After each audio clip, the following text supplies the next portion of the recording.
പരിശുദ്ധനായ ദൈവത്തിന് സ്തോത്രം. ഹല്ലേലൂയ. അനുഗ്രഹിക്കപ്പെട്ടൊരു ചൊവ്വാഴ്ച കൂടി ദൈവം നമുക്ക് ദാനമായി നൽകി. ദൈവത്തിൻ്റെ ആലയത്തിൽ നമുക്ക് ഒരുമിച്ച് കൂടുവാൻ തക്കവണ്ണം ഇപ്രകാരം ഒരു ആലയവും ഇപ്രകാരം ഒരു അവസരവും നൽകിയ ദൈവത്തിന് സ്തോത്രം. നാം ആദ്യം പാടിയതുപോലെ നമ്മുടെ കഴിവ് കൊണ്ടോ യോഗ്യത കൊണ്ടോ നന്മ കൊണ്ടോ ഒന്നുമല്ല, ദൈവത്തിൻ്റെ കൃപ ഒന്നുകൊണ്ട് മാത്രമാണ് ഇന്ന് പകൽക്കാലം നാം ആയിരിക്കുന്നത്. അത് ദൈവം നമ്മോട് കാണിച്ചതായിട്ടുള്ള സ്നേഹമാണ് ഇന്ന് പകൽക്കാലം നമുക്കായിരിക്കാനുള്ള അവസരം ലഭിച്ചത്. എത്ര നന്ദി പറഞ്ഞാലും എത്ര സ്തുതിച്ചാലും മതിയാവുകയില്ല. ദൈവം ചെയ്തതായിട്ടുള്ള നന്മകൾ അത്ര വലുതാണ്. വർണ്ണിച്ചിടാൻ എനിക്കെൻ്റെ നാവ് പോരായേ എന്നുള്ള ഗാനം പോലെ വർണ്ണിച്ചിടുവാൻ നമുക്ക് നാവ് പോരാ, എണ്ണി തീർത്താൽ അത് തീരുകയുമില്ല. അത്രമാത്രം അനുഗ്രഹങ്ങളും നന്മകളുമാണ് ദൈവം നമ്മുടെ ജീവിതത്തിൽ നൽകിയിരിക്കുന്നത്. ആ ജീവനുള്ള ദൈവത്തെ മരണം വരെയും ആരാധിപ്പാൻ തക്കവണ്ണം നമ്മെല്ലാവരെയും ദൈവം സഹായിക്കുമാറാകട്ടെ. ദൈവത്തിൻ്റെ വചനത്തിൽ വായിക്കുന്നത് പോലെ അവസാനത്തോളം സഹിച്ചു നിൽക്കുന്നവൻ രക്ഷിക്കപ്പെടുമെന്നാണ് ദൈവത്തിൻ്റെ വചനം നമ്മെ പഠിപ്പിക്കുന്നത്. അവസാനത്തോളം സഹിച്ചു നിൽക്കുവാൻ വേണ്ടുന്നതായിട്ടുള്ള കൃപ നൽകി ദൈവം നമ്മെ അനുഗ്രഹിക്കുമാറാകട്ടെ. ജയിച്ചവനായ ദൈവം നമ്മോട് കൂടെയുണ്ട്. താഴ്ന്നു പോകുവാൻ അനുവദിക്കുന്നവനല്ല ദൈവം. പത്രോസോളവും തിരമാലകളും കണ്ട് ഭയപ്പെട്ട് താഴ്ന്നു പോയപ്പോൾ വലങ്കരത്തിൽ പിടിച്ചുകൊണ്ട് കടലിൽ മീതെ നടത്തിയവനായിട്ടുള്ള ദൈവം ഹല്ലേലൂയ നമ്മോട് കൂടെയുണ്ട്. ആ ദൈവം അന്ത്യം വരെയും നമ്മെ വഴി നടത്തുവാൻ മതിയായവനാണ്. നമ്മുടെ പടകിൻ്റെ അമരത്ത് നായകനും നടത്തിപ്പുകാരനുമായി ദൈവം കൂടെയുണ്ടെങ്കിൽ ഒരു ദോഷവും നമുക്ക് വരികയില്ല. നാം പാടിയതുപോലെ നാം ആയിരിക്കുന്നത് കർത്താവിൻ്റെ ഉള്ളംകരത്തിലാണ്. അതുകൊണ്ട് ആരും നമുക്ക് ദോഷം ചെയ്യുവാനായിട്ടില്ല. നന്മയുടെ ഉറവിടമായ ദൈവം കൂടെയുണ്ട്. ഇന്ന് പകൽക്കാലം ദൈവം നമ്മെല്ലാവരെയും അനുഗ്രഹിക്കുമാറാകട്ടെ. ഇന്ന് ദൈവസന്നിധിയിൽ അനേകർക്ക് വേണ്ടി പ്രാർത്ഥിക്കുവാനാണ് നമ്മൾ കൂടി വന്നിരിക്കുന്നത്. ഒരുപാട് പ്രയാസങ്ങളും പ്രതിസന്ധികളിൽ കൂടിയാണ് കേരളം കടന്നു പോകുന്നത്. അനവധി കൊലപാതകങ്ങളും അനവധി പ്രശ്നങ്ങളും കേരളത്തിൽ വർദ്ധിച്ചു കൊണ്ടിരിക്കുന്നു. എന്നാൽ ജനത്തിനു വേണ്ടി കരയുവാൻ ഇന്ന് പകൽക്കാലം നമ്മളെല്ലാവരും കടന്നു വന്നിരിക്കുന്നു. നമ്മുടെ ആരുടെയും പാപങ്ങൾ ഇന്നത്തെ അനുഗ്രഹത്തിന് തടസ്സമായി തീരാതെ വണ്ണം ദൈവമേ കുറവുകളെല്ലാം ക്ഷമിച്ചുകൊണ്ട് ഇന്ന് യാചനകളെല്ലാം കേട്ട് മറുപടി നൽകണമേ എന്നുള്ള പ്രാർത്ഥനയോടുകൂടെ നമുക്കായിരിക്കാം. സർവശക്തനായ ദൈവവും അതിനായി സഹായിക്കുമാറാകട്ടെ. നമുക്കെല്ലാവർക്കും ഒരുമിച്ച് കരങ്ങൾ ഉയർത്തി ഒരു മഹത്വം കൊടുക്കാം. ഹല്ലേലൂയ. നമുക്ക് ഒരു വാക്യം വായിക്കാം. പുറപ്പാട് പുസ്തകം 2-ാം അധ്യായം അതിൻ്റെ 23 മുതൽ 25 വരെയുള്ള വാക്യങ്ങൾ വായിക്കാം. ദൈവം അവരുടെ നിലവിളി കേട്ടു. ദൈവം അബ്രാഹാമിനോട് ഇസ്ഹാക്കിനോട് യാക്കോബിനോട് 23 മുതൽ ഏറെ നാൾ കഴിഞ്ഞിട്ട് മിസ്രൈം രാജാവ് മരിച്ചു. ഇസ്രായേൽ മക്കൾ അടിമവേല നിമിത്തം നെടുവീർപ്പെട്ട് നിലവിളിച്ചു. അടിമവേല ഹേതുവായുള്ള നിലവിളി ദൈവസന്നിധിയിലെത്തി. ദൈവം അവരുടെ നിലവിളി കേട്ടു. ദൈവം അബ്രാഹാമിനോടും ഇസ്ഹാക്കിനോടും യാക്കോബിനോടും തനിക്കുള്ള നിയമവും ഓർത്തു. ദൈവം ഇസ്രായേൽ മക്കളെ കടാക്ഷിച്ചു. ദൈവം അറിഞ്ഞു. ഹല്ലേലൂയ. ഈ വചനം ഇന്ന് പകൽക്കാലം ദൈവം നമുക്ക് നൽകിയിരിക്കുന്നത് അബ്രഹാമിനോടും ഇസ്ഹാക്കിനോടും യാക്കോബിനോടും വാഗ്ദത്തം ചെയ്തവനായ ദൈവവും അന്ത്യകാലത്ത് ദൈവം തിരഞ്ഞെടുത്തതായിട്ടുള്ള ദൈവത്തിൻ്റെ ആലയത്തിൽ ദൈവത്തിൻ്റെ ദാസനോടും ഈ ആലയത്തോടും നമ്മോട് ഓരോരുത്തരോടും വാഗ്ദത്തം നൽകിയവനായ ദൈവം വാക്കുമാറാത്തവനായി കൂടെയുണ്ട് എന്നാണ് ഇന്ന് പകൽക്കാലം ദൈവം നമ്മോട് സംസാരിക്കുന്നത്. ഇവിടെ ദൈവത്തിൻ്റെ വചനം നാം വായിച്ചു കേട്ടത് ഏറെ നാൾ കഴിഞ്ഞിട്ട് മിസ്രൈം രാജാവ് മരിച്ചു. ഇസ്രായേൽ മക്കൾ അടിമവേല നിമിത്തം അവർ നെടുവീർപ്പിട്ട് നിലവിളിച്ചു. എന്നാൽ അടിമവേല ഹേതുവായുള്ള നിലവിളി ദൈവസന്നിധിയിലെത്തി. ഹല്ലേലൂയ. ഇന്ന് നമ്മുടെ നിലവിളി ദൈവസന്നിധിയിലെത്തണം. സർവശക്തനായ ദൈവം ഇന്ന് നമ്മുടെ മധ്യത്തിൽ കടന്നു വന്നിട്ടുണ്ട്. വാഗ്ദത്തം ചെയ്തവൻ വാക്കുമാറാത്തവനായി നമ്മോട് കൂടെയുണ്ട്. ഈ ലോകത്തിൽ ആരെല്ലാം മാറിയാലും കൈവിടുകയില്ല ഇനി ഒരു നാളും എന്ന് വാക്കു പറഞ്ഞവൻ അന്ത്യം വരെയും നമ്മോട് കൂടെയുണ്ട്. ഈ വാക്യത്തിൻ്റെ അവസാന ഭാഗത്തിൽ ഇപ്രകാരം വായിക്കുന്നു: ദൈവം അറിഞ്ഞു. അറിയുന്ന ഒരു ദൈവമുണ്ട്. പാട്ടുകാരൻ പാടുന്നത്: അറിഞ്ഞവൻ എന്നെ കരുതിയിടുമെന്നും അരുമയിൽ കാത്തിടും ചിറകടിയിൽ. നമ്മൾ എന്തിനാണ് ഭാരപ്പെടുന്നത്? എന്തിനാണ് നാം വ്യാകുലപ്പെടുന്നത്? നമ്മെ അറിയുന്ന ഒരു ദൈവമുണ്ട്. നമ്മുടെ ജീവിതത്തിലെ പ്രശ്നങ്ങൾ എന്താകുന്നു എന്ന് ചോദിച്ചാൽ, വാഗ്ദത്തം ചെയ്ത ദൈവത്തെ നാം മറന്നു പോകുന്നതാണ്. നമ്മെ ആരാണ് വിളിച്ചത്? മനുഷ്യനല്ല വിളിച്ചത്, ലോകമല്ല വിളിച്ചത്, സർവശക്തനായ ദൈവമാണ് നമ്മെ വിളിച്ചത്. നമ്മെ അറിയുന്ന ദൈവമാണ് നമ്മെ വിളിച്ചത്. നമുക്ക് വാഗ്ദത്തം നൽകിയവനായ ദൈവം വാക്കുമാറാത്തവനായി കൂടെയുള്ളവനാണ്. വാഗ്ദത്തം ചെയ്തത് നിവർത്തീകരിപ്പാൻ അവൻ ശക്തനായി നമ്മോട് കൂടെയുണ്ട്. ഇവിടെ ദൈവവചനം പഠിപ്പിക്കുന്നത് ഇസ്രായേൽ മക്കളുടെ നിലവിളി ദൈവസന്നിധിയിലെത്തി. നമ്മൾ അനേക നാളുകൾ നിലവിളിച്ച് നടന്നവരാണ്. എന്നാൽ നമ്മുടെ നിലവിളി കേട്ട് മറുപടി നൽകിയത് സർവശക്തനായ ദൈവമാണ്.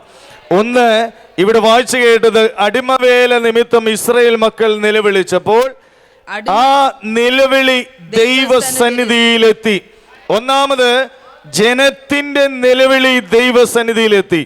ആ നിലവിളി ദൈവസന്നിധിയിൽ എത്തിയപ്പോൾ അതിന്റെ താഴ്ത്ത വാക്യത്തിൽ വായിക്കുന്നത്, ദൈവം അബ്രഹാമിനോടും ഇസഹാക്കിനോടും യാക്കോബിനോടും തനിക്കുള്ള നിയമം ഓർത്തു. ഹല്ലേലൂയ! നിലവിളി കേൾക്കുമ്പോൾ ഓർക്കുന്ന ഒരു ദൈവമുണ്ട്. ഹല്ലേലൂയ! ഈ ലോകത്തിൽ എല്ലാവരും മറന്നാലും മറക്കാത്ത ഒരു ദൈവമുണ്ട്. ഓർക്കുന്ന ഒരു ദൈവമുണ്ട്. വാഗ്ദത്തം ചെയ്തവൻ വിശ്വസ്തനായി അവൻ നമ്മോട് കൂടെയുണ്ട്. ഇന്ന് നിലവിളി ദൈവസന്നിധിയിൽ എത്തുമ്പോൾ, നമ്മുടെ നിലവിളി ദൈവസന്നിധിയിൽ എത്തുമ്പോൾ ദൈവത്തിൻ്റെ ദാസനോടും ഈ ആലയത്തോടും നമ്മോടും പറഞ്ഞതായിട്ടുള്ള വാഗ്ദത്തങ്ങൾ നിവർത്തീകരിപ്പാൻ ഓർക്കുന്ന ഒരു ദൈവം ഇന്ന് നമ്മുടെ മധ്യത്തിൽ കടന്നു വന്നിട്ടുണ്ട്. അവന് ഹല്ലേലൂയ പാടാം. ഹല്ലേലൂയ! നമ്മെ ഓർക്കുന്ന ദൈവമുണ്ട്. അതിന്റെ താഴ്ത്ത വാക്യത്തിൽ ഇപ്രകാരം വായിക്കുന്നു: ദൈവം ഇസ്രായേൽ മക്കളെ കടാക്ഷിച്ചു. ഇസ്രായേൽ മക്കളെ കടാക്ഷിച്ചു. നമുക്ക് യാതൊന്നും ചെയ്യുവാൻ സാധ്യമല്ല. ഇസ്രായേൽ മക്കളെ ഫറവോന്റെ കയ്യിൽ നിന്ന് വിടുവിച്ചതുപോലെ വിടുവിക്കുവാൻ ദൈവത്തിന് മാത്രമേ കഴിയുകയുള്ളൂ. നമുക്ക് പ്രാർത്ഥിപ്പാനല്ലാതെ, നമുക്ക് നിലവിളിക്കുവാനല്ലാതെ യാതൊരു കഴിവും നമ്മുടെ ഭാഗത്തില്ല. എന്നാൽ ഓർക്കുന്ന ദൈവമുണ്ട്, നിലവിളി കേൾക്കുന്ന ദൈവമുണ്ട്, കടാക്ഷിക്കുന്ന ഒരു ദൈവമുണ്ട്, വാഗ്ദത്തങ്ങൾ പാലിക്കുന്നവനായ ഒരു ദൈവം നമ്മോട് കൂടെയുണ്ട്. ആ പാലിക്കുന്ന ദൈവമാണ് ഇന്ന് വരെയും നമ്മെ ഈ ആലയത്തിൽ നിലനിർത്തിയത്. എന്നാൽ ദൈവം അവരെ കടാക്ഷിച്ചു. ദൈവം അറിഞ്ഞു. ഹല്ലേലൂയ! അറിയുന്ന ദൈവമാണ്. ദൈവം അബ്രഹാമിനെ, ഉൽപ്പത്തി പുസ്തകം 12-ാം അധ്യായത്തിലേക്ക് കടന്നു വരുമ്പോൾ ദൈവം അബ്രഹാമിനെ പേര് ചൊല്ലി വിളിച്ചു. ആ വാക്യം ഒന്ന് വായിക്കാം. യഹോവ അബ്രഹാമിനോട് അരുളി ചെയ്തത് എന്തെന്നാൽ, നീ നിന്റെ ദേശത്തെയും ചാർച്ചക്കാരെയും പിതൃഭവനത്തെയും വിട്ട് ഞാൻ നിന്നെ കാണിപ്പാനിരിക്കുന്ന ദേശത്തേക്ക് പോകാം. ദൈവം അബ്രഹാമിനെ വിളിച്ചുകൊണ്ട് ഇപ്രകാരം പറഞ്ഞു: ഞാൻ നിന്നെ കാണിപ്പാനിരിക്കുന്ന ദേശത്തേക്ക് പോകാം. ഓടിച്ചു വായിക്കാം. ഞാൻ നിന്നെ വലിയൊരു ജാതിയാക്കും, നിന്നെ അനുഗ്രഹിച്ച് നിന്റെ പേർ വലുതാക്കും, നീ ഒരു അനുഗ്രഹമായിരിക്കും. നിന്നെ അനുഗ്രഹിക്കുന്നവരെ ഞാൻ അനുഗ്രഹിക്കും, നിന്നെ ശപിക്കുന്നവരെ ഞാൻ ശപിക്കും. നിന്നിൽ ഭൂമിയിലെ സകല വംശങ്ങളും അനുഗ്രഹിക്കപ്പെടും. യഹോവ തന്നോട് കൽപ്പിച്ചതുപോലെ അബ്രഹാം പുറപ്പെട്ടു, ലോത്തും അവനോട് കൂടെ പുറപ്പെട്ടു. ഹല്ലേലൂയ! ദൈവം അരുളി ചെയ്തതുപോലെ അബ്രഹാം യാത്ര പുറപ്പെട്ടു. അവൻ യാത്ര പുറപ്പെട്ടതിന്റെ ഫലമാണ് വാഗ്ദത്തങ്ങൾ അവന്റെ ജീവിതത്തിൽ നിവർത്തിയാകുവാൻ ഇടയായി തീർന്നത്. എന്തുകൊണ്ടാണ് അവൻ യാത്ര പുറപ്പെട്ടത്? ദൈവം അവനോട് സംസാരിച്ചത് നിമിത്തമാണ്. ഇന്ന് നമ്മെ ദൈവം ഈ ആലയത്തിലേക്ക് കൊണ്ടുവന്നിരിക്കുന്നത് ദൈവത്തിൻ്റെ ദാസനോട് വാഗ്ദത്തം ചെയ്തതാണ് ഇന്ന് ദൈവം ഈ ആലയത്തിൽ നിവർത്തീകരിച്ചു കൊണ്ടിരിക്കുന്നത്. ആ വാഗ്ദത്ത രാജ്യം ദൈവത്തിൻ്റെ ദാസൻ പ്രാപിച്ചു.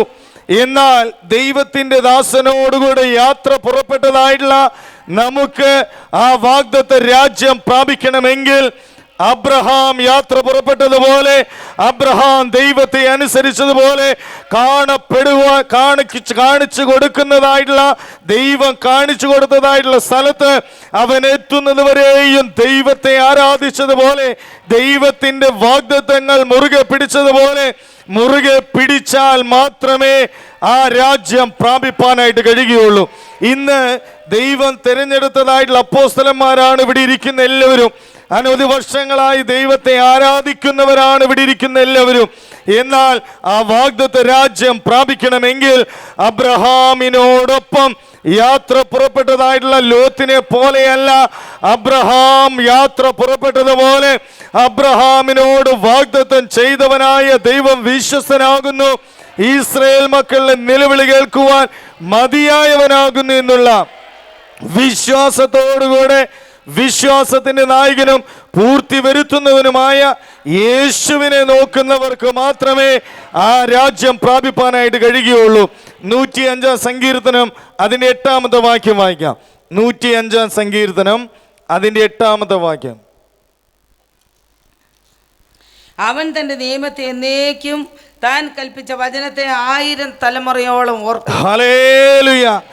താൻ കൽപ്പിച്ച നിയമത്തെ 1000 തലമുറയോളം ഓർക്കുന്നവനാണവൻ. ഹല്ലേലൂയ. 1-2 വർഷമല്ല, 1000 തലമുറ വരെ അവൻ ദയ കാണിക്കുന്ന ദൈവമാകുന്നു. അതിൻ്റെ 37 മുതലുള്ള വാക്യങ്ങളൊന്ന് വായിക്കാം, ഓടിച്ചു വായിക്കാം. അവനവരെ വെള്ളിയോടും പൊന്നിനോടും കൂടെ പുറപ്പെടുവിച്ചു. അവനവരെ വെള്ളിയോടും പൊന്നിനോടും കൂടെ പുറപ്പെടുവിച്ചു. അവരുടെ ഗോത്രങ്ങളിൽ ഒരു ബലഹീനനും ഉണ്ടായിരുന്നു, ഒരു ബലഹീനനും ഉണ്ടായിരുന്നില്ല. പുറപ്പെട്ടപ്പോൾ മിസ്രയീം സന്തോഷിച്ചു, മിസ്രയീം സന്തോഷിച്ചു. അവരെയുള്ള പേടി അവരുടെ മേൽ വീണിരുന്നു, അവരെയുള്ള പേടി അവിടെ വീണിരുന്നു. അവൻ തണലിനായി ഒരു മേഘം വിരിച്ചു, തണലിനായി ഒരു മേഘം വിരിച്ചു. രാത്രിയിൽ വെളിച്ചത്തിനായി തീ നിർത്തി, വെളിച്ചത്തിനായി തീ നിർത്തി. ചോദിച്ചപ്പോൾ അവൻ കാടകളെ കൊടുത്തു, ചോദിച്ചപ്പോൾ കാടകളെ കൊടുത്തു. ഭോജനം കൊണ്ട് അവർക്ക് തൃപ്തി വരുത്തി, സ്വർഗീയ ഭോജനം കൊണ്ട് അവർക്ക് തൃപ്തി വരുത്തി. പാറയെ പിളർന്നു വെള്ളം ചാടി പുറപ്പെട്ടു. അവൻ തന്റെ വിശുദ്ധ വചനത്തെയും തന്റെ ദാസനായ അബ്രഹാമിനെയും ഓർത്തു. ഹല്ലേലൂയ. ഇസ്രായേൽ മക്കളെ രക്ഷിപ്പാനുള്ള കാരണം എന്താകുന്നു എന്ന് ചോദിച്ചാൽ അബ്രഹാമിനോട് ചെയ്തതായിട്ടുള്ള വാഗ്ദത്തമാണ്. ഹല്ലേലൂയ. ഹല്ലേലൂയ. ദൈവം ഓർക്കുന്നത് അബ്രഹാമിനോട് ചെയ്തതായിട്ടുള്ള വാഗ്ദത്തമാണ്. ഈ ലോകത്തിൽ ആര് എന്തെല്ലാം ചെയ്താലും ദൈവം ഓർക്കണമെങ്കിൽ അബ്രഹാം ഉണ്ടാകണം. അബ്രഹാമിനോട് ചെയ്തതായിട്ടുള്ള വാഗ്ദത്തമാണ് ഇസ്രായേൽ മക്കളെ അടിമത്വത്തിൽ നിന്നും ദൈവം രക്ഷിക്കുവാനുള്ള കാരണം. അവസാന വാക്യം ഒരിക്കൽ കൂടി വായിക്കാം. അവൻ തന്റെ വിശുദ്ധ വചനത്തെയും തന്റെ ദാസനായ അബ്രഹാമിനെയും ഓർത്തു. അപ്പോൾ ദൈവത്തിന്റെ വചനം എന്താണ്? അത് വിശുദ്ധ വചനമാണ്. അതൊരിക്കലും മാറ്റമില്ലാത്തതാണ്. അതെന്നേക്കും നിലനിൽക്കുന്നതാണ്. അത് സ്ഥാപിക്കുവാനായിട്ടുള്ളതാണ്. ഒന്ന്, അവന്റെ വിശുദ്ധ വചനം അവൻ ഓർത്തു. 2, അവൻ തന്റെ ദാസനായ അബ്രഹാമിനെയും ഓർത്തു. അതുകൊണ്ടാണ് ഇസ്രായേൽ മക്കളെ മരുഭൂമിയിൽ ദൈവം വഴി നടത്തിയത്. പകൽ മേഘസ്തംഭമായി, രാത്രി അഗ്നിത്തൂണായി അവരോട് കൂടെ ഇരുന്നു. പാറയിൽ നിന്ന് മധുരമുള്ള വെള്ളം പുറപ്പെടുവിച്ചു. അവർക്ക് കാടപ്പക്ഷിയെ നൽകി അനുഗ്രഹിച്ചു. അവർക്ക് ശ്രേഷ്ഠമായ മന്ന നൽകി ദൈവം അവരെ പരിപാലിച്ചു. അവർക്ക് ഒരു കുറവും വരുത്താതെ വണ്ണം സർവശക്തനായ ദൈവം കാത്തു പരിപാലിച്ചു. എന്തുകൊണ്ടെന്ന് ചോദിച്ചാൽ അവന്റെ വിശുദ്ധ വചനമാണ്. അതുകൊണ്ട് നാം ഒരിക്കലും ഭയപ്പെടേണ്ട, നാം ഒരിക്കലും വ്യാകുലപ്പെടേണ്ട, നാം മറ്റൊന്നിനെ കുറിച്ച് ചിന്തിക്കേണ്ട, ഒന്നിനെ കുറിച്ച് വിചാരപ്പെടേണ്ട. ദൈവം വാഗ്ദത്തം നൽകിയത് അത് വിശുദ്ധ വചനമാണ്. ഈ ആലയം ദൈവത്തിൻ്റെതാണെന്നും ഇവിടെ കടന്നു വരുന്ന ജനം ദൈവത്തിൻ്റെതാണെന്നും ഇവിടെ 2.5 കോടി ജനം കടന്നു വരുമെന്നും ഇവിടെ 5000 അപ്പോസ്തലന്മാരുണ്ടാകുമെന്നും ഇവിടെ ആലയത്തിന്റെ പടി കടക്കുമ്പോൾ തന്നെ ജനത്തിന് വിടുതൽ നൽകുമെന്നും ദൈവം കൽപ്പിച്ചത് അത് വിശുദ്ധ വചനമാണ്. ഹല്ലേലൂയ. ഹല്ലേലൂയ. അനേകർ അത് മറന്നു പോകുമ്പോൾ ദൈവം നമ്മെ വീണ്ടും ഓർമ്മിപ്പിക്കുന്നത് അവന്റെ വിശുദ്ധ വചനമാണ്. ദൈവം അബ്രഹാമിനോട് വാഗ്ദത്തം ചെയ്തു, ഞാൻ നിന്നെ ബഹുജാതികൾക്ക് പിതാവാക്കും, നീ മൂലവും നിന്റെ സന്തതി മൂലവും അനുഗ്രഹിക്കപ്പെടും, സകല വംശങ്ങളും അനുഗ്രഹിക്കപ്പെടുമെന്ന് പറഞ്ഞു. പക്ഷെ അനേക പ്രയാസങ്ങളിൽ കൂടെ ജനം കടന്നുപോയി. ഫറവോന്റെ അടിമത്തത്തിൽ പോയി ഇരുമ്പുലയിൽ കൂടെ അവർ കടന്നു പോകേണ്ടി വന്നു. ഒരുപാട് പീഡനങ്ങൾ സഹിക്കേണ്ടി വന്നു. എന്നാൽ ഒരു നാൾ ദൈവം ഓർക്കും. ഒരു നാൾ ഓർക്കുന്ന ദൈവം നമ്മോട് കൂടെയുണ്ട്. ഒരു നാൾ അവൻ അരുളി ചെയ്തതായിട്ടുള്ള വിശുദ്ധ വചനം സ്ഥാപിക്കുന്നതായിട്ടുള്ള ഒരു നാളുണ്ട്. ആ നാളിനായിട്ടാണ് നാം കാത്തിരിക്കേണ്ടത്. എന്തെല്ലാം കഷ്ടങ്ങൾ വന്നാലും, ഫറവോനായ രാജാവ് അവരെ അടിമത്തത്തിലേക്ക് നയിച്ചാലും, അവരെ പീഡിപ്പിച്ചാലും, അവരെ കഷ്ടപ്പെടുത്തിയാലും, ഒരു നാൾ അബ്രഹാമിനോട് ചെയ്തതായിട്ടുള്ള വാഗ്ദത്തം നിവർത്തീകരിക്കുന്ന ഒരു ദൈവമുണ്ട്. അതുകൊണ്ട് കഷ്ടതയെ നോക്കി ഭാരപ്പെടേണ്ട, വന്നിരിക്കുന്നതായിട്ടുള്ള പ്രതിസന്ധികളെ നോക്കി ഭാരപ്പെടേണ്ട. നമ്മുടെ ദൈവം ജയിച്ചവനാണ്. നമ്മുടെ ദൈവം മറക്കാത്തവനാണ്. നമ്മുടെ ദൈവം സകലതും അറിയുന്നവനായ ദൈവമാണ്. അവനെ കൂടാതെ ഒന്നും ചെയ്യുവാൻ സാധ്യമല്ല. ഇവിടെ വായിച്ചു കേട്ടത് അബ്രഹാമിനോടുകൂടെ കൂടെ പുറപ്പെട്ടതായ ലോത്തും അബ്രഹാമിനൊപ്പം യാത്ര ചെയ്തു. ചുരുങ്ങിയ ചില വാക്യങ്ങൾ നിങ്ങൾ ഓർമ്മിപ്പിക്കുവാൻ ആഗ്രഹിക്കുകയാണ്. ഉൽപ്പത്തി പുസ്തകം 18-ാം അധ്യായത്തിലേക്ക് നമുക്ക് കടന്നു വരാം. ഉൽപ്പത്തി പുസ്തകം 18-ാമത്തെ അധ്യായം, അതിന് 1-ാമത്തെ വാക്യം. അനന്തരം യഹോവ അവന് മമ്രയുടെ തോപ്പിൽ വെച്ച് അനന്തരം യഹോവ അവന് മമ്രയുടെ തോപ്പിൽ വെച്ച് പ്രത്യക്ഷമായി. വെയിലുറച്ചപ്പോൾ അവൻ കൂടാരവാതിൽക്കൽ ഇരിക്കുകയായിരുന്നു. വെയിലുറച്ചപ്പോൾ അവൻ കൂടാരവാതിൽക്കൽ ഇരിക്കുകയായിരുന്നു. തലപൊക്കി നോക്കിയപ്പോൾ 3 പുരുഷന്മാർ തന്റെ നേരെ നിൽക്കുന്നത്. അവൻ തലപൊക്കി നോക്കിയപ്പോൾ 3 പുരുഷന്മാർ തന്റെ നേരെ നിൽക്കുന്നത് കണ്ടു. അവരെ കണ്ടപ്പോൾ അവൻ കൂടാരവാതിൽക്കൽ നിന്ന് അവരെ എതിരേൽപ്പാൻ ഓടിച്ചെന്ന് നിലം വരെ കുനിഞ്ഞു. യജമാൻ എന്നോട് കൃപയുണ്ടെങ്കിൽ കടന്നു പോകരുതേ, അടിയനെ കടന്നു പോകരുതേ. ഹല്ലേലൂയ. 18-ാം അധ്യായം അതിന് 1-ാമത്തെ വാക്യത്തിലേക്ക് വരുമ്പോൾ ദൈവം അബ്രഹാമിന് പ്രത്യക്ഷനായപ്പോൾ അബ്രഹാം എന്താണ് ചെയ്തത്? അവരുടെ അടുക്കിലേക്ക് 3 പുരുഷന്മാരുടെ അടുക്കിലേക്ക് ഓടിച്ചെന്നു. അവൻ നിലം വരെ കുനിഞ്ഞു.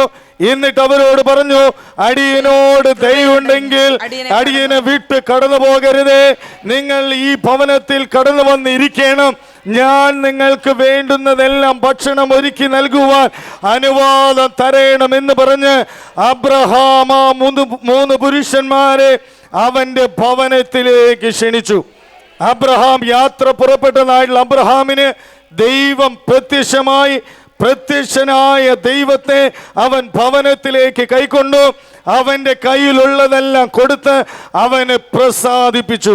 എന്നാൽ 19-ാം അധ്യായം 1-ാമത്തെ വാക്യത്തിലേക്ക് കടന്നു വരാം. 2 ദൂതന്മാർ വൈകുന്നേരത്ത് സോദോമിലെത്തി.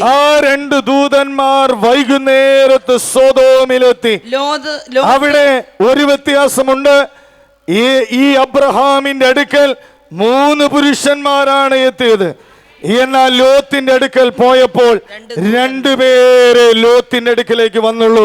അതാരായിരുന്നു എന്ന് ചോദിച്ചാൽ 2 ദൂതന്മാർ മാത്രം. യേശു അവിടേക്ക് കടന്നുപോയില്ല. ഹല്ലേലൂയ. 2-ാമത്തെ കാര്യം അതിന്റെ താഴത്തെ വാക്യത്തിലേക്ക്. ലോത്ത് സോദോം പട്ടണവാതിൽക്കൽ ഇരിക്കുകയായിരുന്നു. അബ്രഹാം ധാരാളം സമ്പത്തുള്ളവനായിരുന്നു. അവൻ മൃഗസമ്പത്തുണ്ടായിരുന്നു. അവന് ധാരാളം വസ്തുവകൾ ഉണ്ടായിരുന്നു. ധാരാളം ധനമുണ്ടായിരുന്നു. പക്ഷെ അബ്രഹാം പാർത്തത് കൂടാരത്തിലായിരുന്നു. എന്നാൽ ഇവിടെ മറ്റൊരു പ്രത്യേകത, അവൻ പട്ടണവാതിൽക്കൽ ഇരിക്കുകയായിരുന്നു. ലോത്ത് അവരെ കണ്ടിട്ട് എതിരേറ്റ് ചെന്ന് നിലം വരെ എഴുന്നേറ്റ് അവരുടെ അടുക്കൽ ചെന്ന് നിലം വരെ കുനിഞ്ഞു. ഹല്ലേലൂയ. അബ്രഹാം ചെയ്തതുപോലെ ലോത്ത് ചെയ്തു. എന്തുകൊണ്ടാണ് ലോത്ത് അപ്രകാരം ചെയ്തത്? അബ്രഹാം ചെയ്തത് ലോത്ത് കണ്ടിട്ടുണ്ടായിരുന്നു. ലോത്ത് അപ്രകാരം ചെയ്തു. പക്ഷെ ലോത്ത് ഒരു കാര്യം ചെയ്തില്ല, അബ്രഹാമിന്റെ ദൈവത്തെ ആരാധിച്ചില്ല, ആരാധിക്കേണ്ടതുപോലെ ആരാധിച്ചില്ല. അവനായിരുന്ന സ്ഥാനത്ത് വിശ്വസ്തയോടുകൂടെ അവന് നിലനിൽക്കുവാനായിട്ട് കഴിഞ്ഞില്ല. അതുകൊണ്ട് അവന്റെ അടുക്കലേക്ക് രണ്ടുപേരെ കടന്നുപോയുള്ളൂ. എന്നാൽ അതിന്റെ താഴത്തെ വാക്യം വായിക്കാം. യജമാനന്മാരെ, അടിയന്റെ വീട്ടിൽ വന്ന് നിങ്ങളുടെ കാലുകളെ കഴുകി രാപാർപ്പിൻ. നിങ്ങളെ കാലുകളെ കഴുകി ഇവിടെ രാപാർപ്പിൻ. കാലത്തെഴുന്നേറ്റ് നിങ്ങളുടെ വഴിക്ക് പോകാം എന്ന് പറഞ്ഞത്. കാലത്തെഴുന്നേറ്റ് നിങ്ങളുടെ വഴിക്ക് പോകാം എന്ന് പറഞ്ഞ്, അല്ല, ഞങ്ങൾ വീതിയിൽ തന്നെ രാപാർക്കും എന്നവർ പറഞ്ഞു. ഞങ്ങൾ വെളിയിൽ തന്നെ വീതിയിൽ തന്നെ രാപ്പാർക്കും എന്ന് പറഞ്ഞു. അവനവരെ ഏറ്റവും നിർബന്ധിച്ചു. ഹല്ലേലൂയ. രണ്ടുപേരും ചെയ്തത് ഒരു പ്രവൃത്തിയാണ്. എന്നാൽ ദൈവം അബ്രഹാമിനോട് അരുളി ചെയ്തതായിട്ടുള്ള വാഗ്ദത്തം മാത്രമേ ദൈവം ഓർത്തുള്ളൂ. ഇന്ന് അഹങ്കരിക്കുവാൻ നമുക്ക് യാതൊന്നുമില്ല. ദൈവം വാഗ്ദത്തം ചെയ്തത് അബ്രഹാമിനോടാണ്. ദൈവം ലോത്തിനോടല്ല വാഗ്ദത്തം ചെയ്തത്, ദൈവം വാഗ്ദത്തം ചെയ്തത് അബ്രഹാമിനോടാണ്. ലോത്ത് അബ്രഹാമിനെ പോലെ എല്ലാ കാര്യങ്ങളും ചെയ്തു, എങ്കിലും ദൈവം ലോത്തിന്റെ അടുക്കലേക്ക് കടന്നുപോയില്ല. ദൂതന്മാർ മാത്രമേ കടന്നുപോയുള്ളൂ. എന്നാൽ ലോത്തായിരുന്ന പട്ടണത്തെ ദൈവം നശിപ്പിച്ചു. എന്നാൽ ലോത്തിനെ ദൈവം നശിപ്പിച്ചില്ല. എന്തുകൊണ്ടെന്ന് ചോദിച്ചാൽ അബ്രഹാമിനോട് ചെയ്തതായിട്ടുള്ള വാഗ്ദത്തമാണ്. ഹല്ലേലൂയ. അബ്രഹാമിനോട് ചെയ്തതായിട്ടുള്ള വാഗ്ദത്തമാണ് ലോത്തിനെ ദൈവം നശിപ്പിക്കാതെ പോയത്. 18-ാം അധ്യായം അതിന്റെ 16-ാമത്തെ വാക്യം മുതൽ നമുക്ക് ചില വാക്യങ്ങൾ വായിക്കാം. ആ പുരുഷന്മാർ അവിടെ നിന്ന് പുറപ്പെട്ടു. സോദോം വഴിക്ക് തിരിഞ്ഞു. അബ്രഹാം അവരെ യാത്രയയപ്പാൻ അവരോടുകൂടെ പോയി. അപ്പോൾ യഹോവ അരുളി ചെയ്തത്, ഞാൻ ചെയ്യുവാനിരിക്കുന്നത് അബ്രഹാമിനോട് മറച്ചു വെക്കുമോ? അബ്രഹാം വലിയതും ബലമുള്ളതുമായ ജാതിയായി തീരുകയും അവനിൽ ഭൂമിയിലെ ജാതികളൊക്കെ അനുഗ്രഹിക്കപ്പെടുകയും ചെയ്യുമല്ലോ. സകല ജാതികളും അനുഗ്രഹിക്കപ്പെടുകയും ചെയ്യുമല്ലോ. യഹോവ അബ്രഹാമിനെ കുറിച്ച് അരുളി ചെയ്ത് അവന് നിവർത്തിച്ചു കൊടുക്കുവാൻ തക്കവണ്ണം അബ്രഹാം തന്റെ മക്കളോടും തനിക്ക് പിമ്പുള്ള കുടുംബത്തോടും നീതിയും ന്യായവും പ്രവർത്തിച്ചുകൊണ്ട് യഹോവയുടെ വഴിയിൽ നടപ്പാൻ കൽപ്പിക്കേണ്ടതിന് തിരഞ്ഞെടുത്തിരിക്കുന്നു. ആ ഭാഗത്തേക്ക് വരുമ്പോൾ ഒന്ന്, അബ്രഹാം അവരോടുകൂടെ യാത്ര പുറപ്പെട്ടു. അവരെ യാത്ര അയക്കുവാൻ അബ്രഹാം അവരോടുകൂടെ പോയി. ആ പോകുന്ന വഴിക്ക് ദൈവം അവനോട് പറയുകയാണ്, ഞാൻ പ്രവർത്തിക്കുവാൻ പോകുന്നത് അബ്രഹാമേ, നിന്നോട് ഞാൻ മറച്ചു വെക്കുകയില്ല. നിന്നെ വിളിച്ചിറക്കി കൊണ്ടുവന്നവനായ ദൈവം നിന്നോട് വാഗ്ദത്തം ചെയ്തതെല്ലാം നിവർത്തിപ്പാൻ അവൻ മതിയായവനായ ദൈവമാകുന്നു. അവൻ നിന്നെ അക്കരെ നാട് എത്തിക്കുന്നത് വരെയും നിന്നെ ബുദ്ധി ഉപദേശിച്ച് വഴി നടത്തുന്നവനാകുന്നു. നീ എൻ്റെ വിളി കേട്ട് ഇറങ്ങി പുറപ്പെട്ടു എങ്കിൽ എന്തെല്ലാം കുറ്റങ്ങൾ നിന്റെ ജീവിതത്തിൽ ഉണ്ടെങ്കിലും ഞാൻ അതൊന്നും കണക്കിടുന്നവനല്ല. നീ എന്നെ ആരാധിക്കുന്നവനായിരുന്നു. ഇവിടെ വായിച്ചു കേട്ടത്, ദൈവത്തോടുകൂടെ അവൻ യാത്ര പുറപ്പെട്ടു. അതിന്റെ താഴത്തെ വാക്യത്തിൽ അവൻ നീതിയും, ആ വാക്യത്തിലേക്ക് വരാം, ബലമുള്ള ജാതിയായി തീരുക, അവനിൽ ഭൂമിയിലെ ജാതികളൊക്കെ അനുഗ്രഹിക്കപ്പെടും. യഹോവ അബ്രഹാമിനെ കുറിച്ച് 19-ാമത്തെ വാക്യം. 19-ാമത്, യഹോവ അബ്രഹാമിനെ കുറിച്ച് അരുളി ചെയ്ത് അവന് നിവർത്തിച്ചു കൊടുപ്പാൻ തക്കവണ്ണം, അബ്രഹാമിനോട് അരുളി ചെയ്തതൊക്കെയും നിവർത്തിച്ചു കൊടുപ്പാൻ തക്കവണ്ണം അബ്രഹാം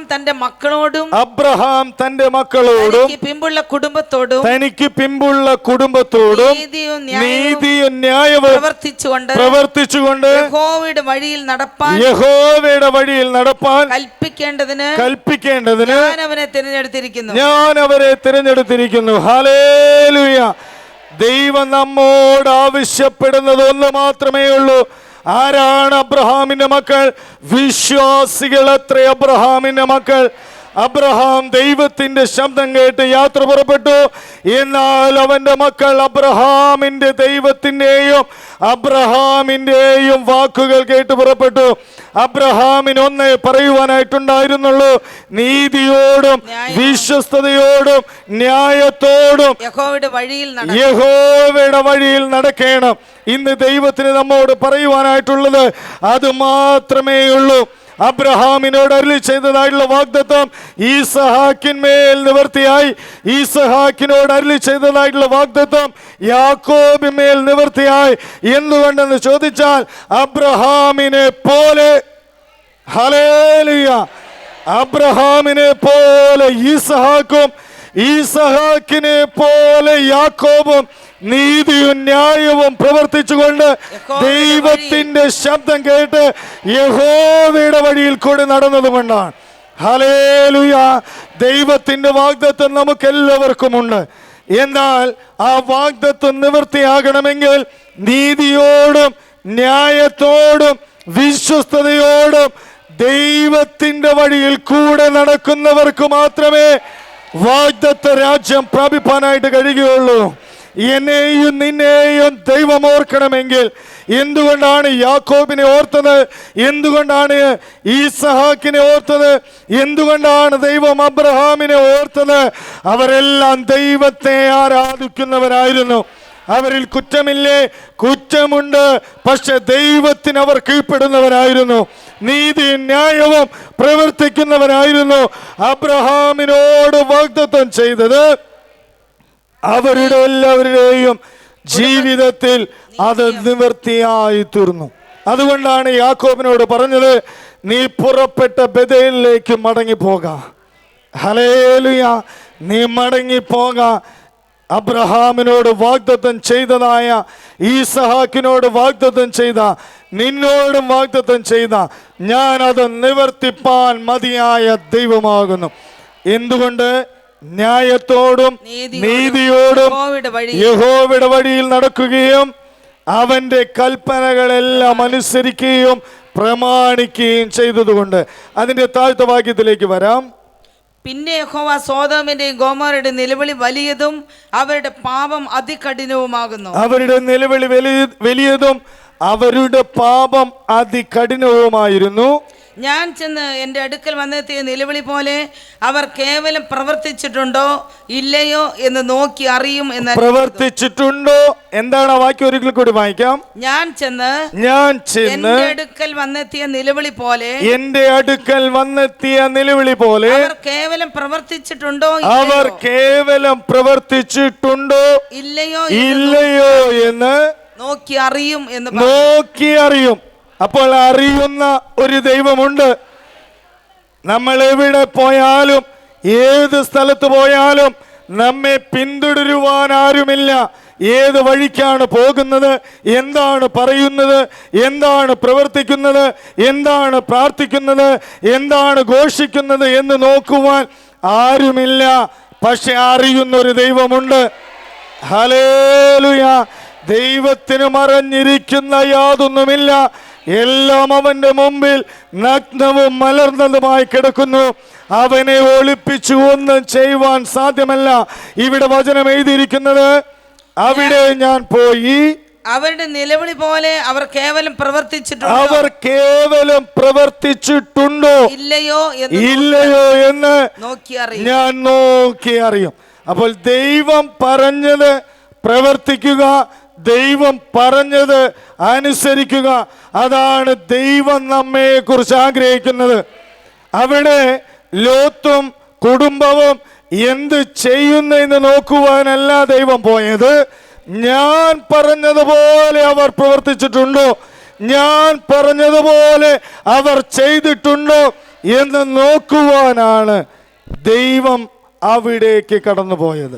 എന്നാൽ അതിന്റെ താഴ്ത്ത വാക്യം ഞാൻ എല്ലാം ഓടിച്ചു വിടുകയാണ്. പുരുഷന്മാർ അവിടെ നിന്ന് തിരിഞ്ഞ് സോദോമിലേക്ക് പോയി. ആ പുരുഷന്മാർ സോദോമിലേക്ക് പോയി. അബ്രഹാമോ യഹോവയുടെ സന്നിധിയിൽ തന്നെ നിന്നു. അബ്രഹാം യഹോവയുടെ സന്നിധിയിൽ തന്നെ നിന്നു. ഹല്ലേലൂയ. ദൈവം പറഞ്ഞപ്പോൾ അബ്രഹാമിന് മനസ്സിലായി വലിയൊരു നാശത്തിലേക്കാണ് പോകുന്നത്. എന്നാൽ അബ്രഹാം ദൈവസന്നിധിയിൽ തന്നെ നിന്നു.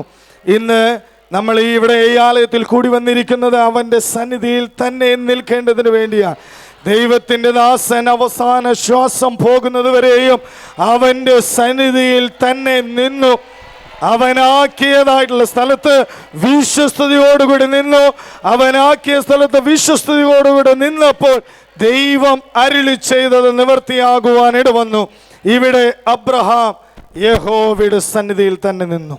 ഇന്ന് ദൈവം നമ്മെ വിളിച്ചത് അവന്റെ സന്നിധിയിൽ നിൽക്കേണ്ടതിനാണ്. എന്തിനാണ് അബ്രഹാം നിന്നത്? അതിന്റെ താഴ്ത്ത വാക്യം എന്ന് പറഞ്ഞത്, ദുഷ്ടനോടുകൂടെ നീതിമാനെ നീ സംഹരിക്കുമോ? ഹല്ലേലൂയ. അബ്രഹാം, ആ വാക്യം ഒരിക്കൽ കൂടി വായിക്കാം. അബ്രഹാം അടുത്ത് ചെന്ന് പറഞ്ഞത്, അബ്രഹാം അടുത്ത് ചെന്ന് പറഞ്ഞത്. അപ്പോൾ അവിടെ ദൈവവചനം നമ്മെ പഠിപ്പിക്കുന്നത്, അബ്രഹാമിന്റെ അടുക്കൽ 3 പുരുഷന്മാർ പോയി, എന്നാൽ ലോത്തിന്റെ അടുക്കൽ 2 പേരെ പോയുള്ളൂ. സർവശക്തനായ ദൈവം അബ്രഹാമിനോടുകൂടെ നിന്നു. ഹല്ലേലൂയ. ഈ വചനം ഒരുപാട് വായിച്ചിട്ടുണ്ടെങ്കിലും ഇതിനെക്കുറിച്ച് ഒന്നും ചിന്തിച്ചിട്ടല്ല ഇന്ന് പകൽക്കാലം ഈ വചനം സംസാരിക്കുന്നത്. ഈ കഴിഞ്ഞ രാത്രിയിൽ ഞാൻ 2 മണിവരെ വേറെ വചനമാണ് എഴുതി വെച്ചതും അത് ശ്രദ്ധിച്ചതും. പക്ഷേ ദൈവം തന്നതായിട്ടുള്ള വചനം ഇതാണ്. ആ വാക്യം ഒരിക്കൽ കൂടി വായിക്കാം. അബ്രഹാമോ യഹോവയുടെ സന്നിധിയിൽ തന്നെ നിന്നു. അബ്രഹാമോ യഹോവയുടെ സന്നിധിയിൽ തന്നെ നിന്നു. അബ്രഹാം അടുത്ത് ചെന്ന് പറഞ്ഞത്, അബ്രഹാം അടുത്ത് ചെന്ന് പറഞ്ഞു. ഹല്ലേലൂയ. അബ്രഹാം യഹോവയുടെ സന്നിധിയിൽ തന്നെ നിന്നപ്പോൾ ദൈവം അബ്രഹാമിനെ വിട്ടുപോയില്ല. അബ്രഹാം അടുത്ത് ചെന്ന് അവനോട് ഇപ്രകാരം പറഞ്ഞു. അപ്പോൾ എന്തുകൊണ്ടാണ് ലോത്തിന്റെ അടുക്കലേക്ക് ദൈവം പോകാതിരുന്നത്? ഇവിടെ അവന്റെ സന്നിധിയിൽ നിൽക്കുവാൻ അബ്രഹാം ഉണ്ടായിരുന്നു. അവന് ചിലത് ദൈവത്തോട് പറയുവാനായിട്ടുണ്ടായിരുന്നു. അത് കേൾക്കുവാൻ ദൈവം അവന്റെ അടുക്കൽ നിന്നു. അതുകൊണ്ട് ലോത്തിന്റെ അടുക്കലേക്ക് ദൈവം കടന്നുപോയില്ല. അതിന്റെ താഴ്ത്ത വാക്യം വായിക്കാം. അബ്രഹാം അടുത്ത് എന്ന് പറഞ്ഞത്, അബ്രഹാം അടുത്ത് എന്ന് പറഞ്ഞത്, ദുഷ്ടനോടുകൂടെ നീതിമാനെയും നീ സംഹരിക്കുമോ? ദുഷ്ടനോടുകൂടെ നീതിമാനെയും നീ സംഹരിക്കുമോ? ഓടിച്ചു വായിക്കാം. പക്ഷേ ആ പട്ടണത്തിൽ 50 നീതിമാന്മാരുണ്ടെങ്കിൽ നീ അതിനെ സംഹരിക്കുമോ? അതിന്റെ താഴ്ത്ത വാക്യം, 50 നീതിമാൻ നിമിത്തം ആ സ്ഥലത്തോട് ക്ഷമിക്കയില്ലയോ? ആ സ്ഥലത്തോട് നീ ക്ഷമിക്കയില്ലയോ? ഇങ്ങനെ നീ ഒരു നാളും ചെയ്യുന്നതല്ലല്ലോ. ഇങ്ങനെ നീ ഒരു നാളും ചെയ്യുന്നതല്ലല്ലോ. നീതിമാൻ ദുഷ്ടനെ പോലെ ആകത്തക്കവണ്ണം ദുഷ്ടനോടുകൂടെ നീതിമാനെ നീ ഒരു നാളും കൊല്ലുകയില്ല. ദുഷ്ടനോടുകൂടെ നീതിമാനെ നീ ഒരു നാളും കൊല്ലുകയില്ല. സർവ്വഭൂമിക്ക് ന്യായാധിപതി ആയവൻ നീതി പ്രവർത്തിക്കാതിരിക്കുമോ? നീതി പ്രവർത്തിക്കാതിരിക്കുമോ? അതിന് യഹോവ, ഞാൻ സോദോമിൽ പട്ടണത്തിനകത്ത് 50 നീതിമാരെ കാണുന്നുവെങ്കിൽ, 50 നീതിമാന്മാരെ കാണുന്നുവെങ്കിൽ അവരുടെ നിമിത്തം ആ സ്ഥലത്തോടൊക്കെയും അവരുടെ നിമിത്തം ആ സ്ഥലത്തോടൊക്കെയും ഞാൻ ക്ഷമിക്കും. ഹല്ലേലൂയ. അബ്രഹാം ദൈവസന്നിധിയിൽ വാദിക്കുകയാണ്. ആ പട്ടണത്തെ നശിപ്പിക്കരുത്. എന്തുകൊണ്ടാണ് അബ്രഹാം വാദിച്ചത്? എന്നോടുകൂടെ യാത്ര പുറപ്പെട്ടതായിട്ടുള്ള ലോത്ത് പാർക്കുന്നതായ പട്ടണം, അതിനെ നീ നശിപ്പിക്കരുത്. 50 പേരുണ്ടെങ്കിൽ നീ അതിനെ നശിപ്പിക്കുമോ? ദൈവം അവനോട് പറഞ്ഞു, 50 നീതിമാന്മാരുണ്ടെങ്കിൽ ആ പട്ടണത്തെ ഞാൻ നശിപ്പിക്കുകയില്ല. എന്നാൽ അതിന്റെ താഴ്ത്ത വാക്യം, പൊടിയും വെണ്ണീറുമായി ഞാൻ കർത്താവിനോട് സംസാരിപ്പാൻ തുനിഞ്ഞുവല്ലോ.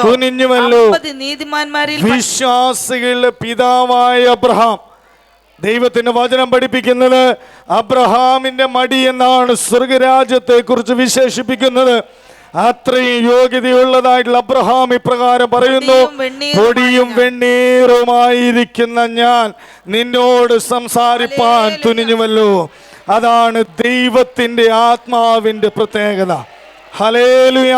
ഞാൻ എന്ന് പറയുന്നതല്ല ദൈവത്തിന്റെ ആത്മാവ്. ഞാൻ പ്രാർത്ഥിച്ചിട്ട് അനുഗ്രഹം കിട്ടി എന്ന് പറയുന്നതല്ല ദൈവത്തിന്റെ പരിശുദ്ധാത്മാവ്. ദൈവത്തിന്റെ പരിശുദ്ധാത്മാവ് എന്നുള്ളത് താഴ്മയുള്ളതാണ്. ദൈവവചനം പഠിപ്പിക്കുന്നത് ദൈവനിഗളികളോട് എതിർത്തു നിൽക്കുകയും താഴ്മയുള്ളവർക്ക് കൃപ നൽകുകയും ചെയ്യുന്നു. അബ്രഹാം പറഞ്ഞത് പൊടിയും വെണ്ണീറുമായി. അബ്രഹാമിന് പറയാമായിരുന്നു, നീയല്ല എന്നെ വിളിച്ചിറക്കി കൊണ്ടുവന്നത്, ഞാൻ നിന്റെ വിളി കേട്ട് വന്നില്ലേ, ഞാൻ വിടേണ്ടതൊക്കെ വിട്ടില്ലേ, ഞാൻ നിന്നെ ആരാധിച്ചില്ലേ, ഞാൻ നിന്റെ വഴിയിൽ കൂടി നടന്നില്ലേ, അതുകൊണ്ട് ഞാൻ പറഞ്ഞാൽ നീ കേൾക്കണം. അങ്ങനെയല്ല അബ്രഹാം പറഞ്ഞത്. പൊടിയും വെണ്ണീറുമായിരിക്കുന്ന ഞാൻ കർത്താവിനോട് സംസാരിപ്പാൻ തുനിഞ്ഞുവല്ലോ. 50 നീതിമാന്മാരുണ്ടെങ്കിൽ കുറഞ്ഞു പോയെങ്കിലോ?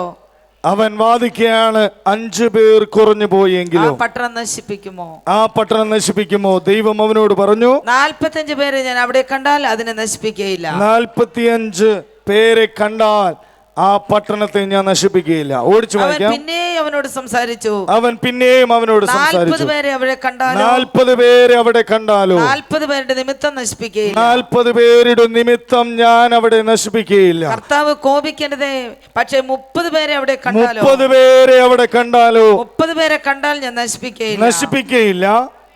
പക്ഷേ 20 പേരെ അവിടെ കണ്ടാലോ 20 പേരെ കണ്ടാലോ 20 പേരുടെ നിമിത്തം നശിപ്പിക്കുകയില്ല. 20 പേരുടെ നിമിത്തം നശിപ്പിക്കുകയില്ല. അപ്പോൾ അവൻ കർത്താവെ കോപിക്കരുതേ, കർത്താവെ കോപിക്കരുതേ, ഞാൻ ഒരു പ്രാവശ്യം മാത്രം ഒരു സംസാരിക്കും. പ്രാവശ്യം മാത്രം പക്ഷെ സംസാരിക്കും. 10 പേരെ കണ്ടാലോ പക്ഷെ 10 പേരെ കണ്ടാലോ 10 പേരുടെ നിമിത്തം നശിപ്പിക്കുകയില്ല. 10 പേരുടെ നിമിത്തം ഞാൻ നശിപ്പിക്കും. യഹോവ അബ്രാമിനോട് അരുളിച്ചതിന് ശേഷം അവിടെ നിന്ന് പോയി. ദൈവം അബ്രഹാമിനോട് അരുളി ചെയ്തതിനു ശേഷം അവിടെ നിന്നും പോയി. അബ്രഹാമും തന്റെ സ്ഥലത്തേക്ക് മടങ്ങിപ്പോയി. പട്ടണത്തിന് വേണ്ടി പക്ഷപാതം കഴിക്കുന്നതായിട്ടുള്ള അബ്രഹാം. ഹല്ലേലൂയ. ഇന്ന് ദൈവം നമ്മെ ഈ ആലയത്തിലേക്ക് കൊണ്ടുവന്നിരിക്കുന്നത് പക്ഷപാതം കഴിക്കേണ്ടതിനാണ്. ദൈവത്തിൻ്റെ വചനം പഠിപ്പിക്കുന്നത് സകല മനുഷ്യർക്കും, രാജാക്കന്മാർക്കും, അധികാരസ്ഥന്മാർക്കും വേണ്ടി യാചനയും പ്രാർത്ഥനയും പക്ഷപാതവും സ്തോത്രവും ചെയ്യണം എന്നാണ് ദൈവത്തിൻ്റെ വചനം നമ്മെ പഠിപ്പിക്കുന്നത്. അതുകൊണ്ട് ഇന്ന് നാം കൂടി വന്നിരിക്കുന്നത് ദൈവസന്നിധിയിൽ പക്ഷപാതം കഴിക്കേണ്ടതിനാണ്. അബ്രഹാം പറഞ്ഞു, ആദ്യം 50 പേരുള്ളെങ്കിലോ ഞാൻ നശിപ്പിക്കുകയില്ല, 45 പേരെ ഉള്ളെങ്കിലോ ഞാൻ ആ പട്ടണത്തെ നശിപ്പിക്കുകയില്ല. അവസാനം അബ്രഹാം പറഞ്ഞു 10 പേരെ ഉള്ളെങ്കിലോ 10 പേരെങ്കിലും അവിടെ കാണും എന്ന് അബ്രഹാം വിശ്വസിച്ചു. എന്നാൽ അതിൻ്റെ 19-ാമത് അധ്യായത്തിലേക്ക് കടന്നു വരുമ്പോൾ ആ 2 ദൂതന്മാർ വൈകുന്നേരത്ത് സോദോമിലെത്തി. ലോത്ത് അതിൻ്റെ 15-ാമത്തെ വാക്യം വായിക്കാം. ഒന്ന് ഓടിച്ച് വായിച്ചാൽ മതി.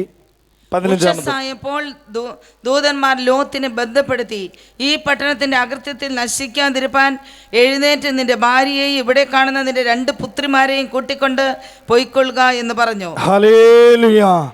ഉഷസായപ്പോൾ ദൂതന്മാർ അബ്രഹാമിനെ ഉണർത്തിക്കൊണ്ട് പറയുകയാണ്, നിങ്ങൾ ഇവിടെ നിന്ന് പുറപ്പെട്ടു കൊള്ളുക.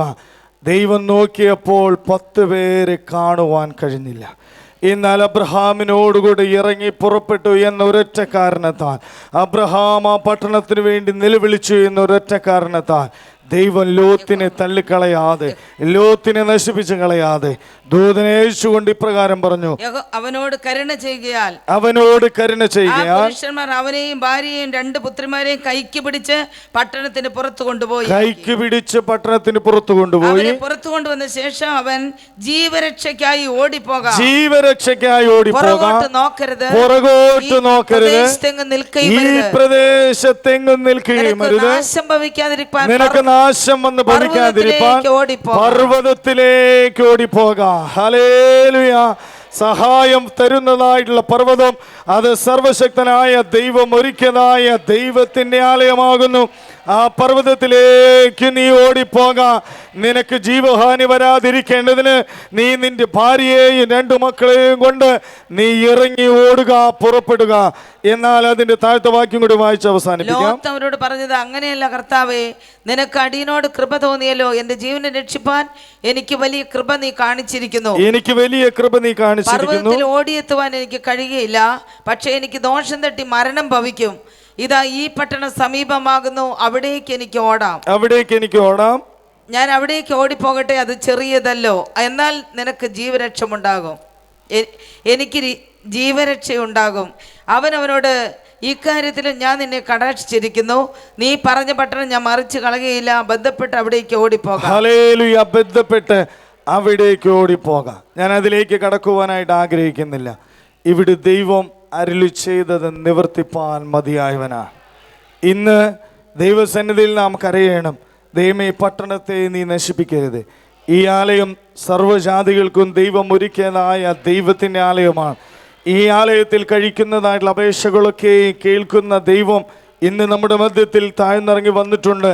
നമ്മളാണ് വാഗ്ദത്തം മറന്നത്, നമ്മളാണ് ദൈവത്തിൻ്റെ വചനം മറന്നുപോയത്. എന്നാൽ മറന്നു പോകാത്ത ദൈവം നമ്മുടെ മധ്യത്തിൽ കടന്നു വന്നിട്ടുണ്ട്. ഓർത്തെടുക്കുന്ന ദൈവം ഈ ആലയത്തിൽ കടന്നു വന്നിട്ടുണ്ട്. അവൻ്റെ വിശുദ്ധ വചനം ഒരു നാളും മാറിപ്പോകുന്നതല്ല.